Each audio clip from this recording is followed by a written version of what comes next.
এখন আমরা ঢুকছি হচ্ছে এখানটা ফাঁসি কি করে যায়।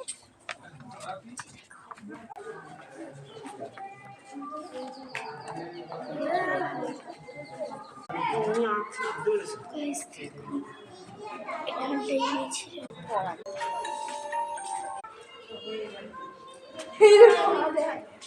একটা ছবি তুলবে।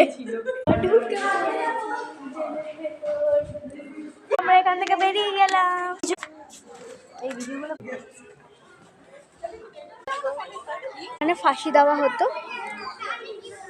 সেটা একটা জেল, এটা একটা জেল, এটা একটা জেল, এটা একটা জেল।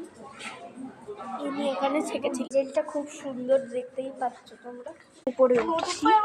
এইটা একটা জেল ছিল নেতাজি, এখানটায় নেতাজি নিচু হয়ে দেখছে। আরেকটা জেল জ্যোতির্ময় সেনগুপ্ত। বাই বাই, ভালো লাগে।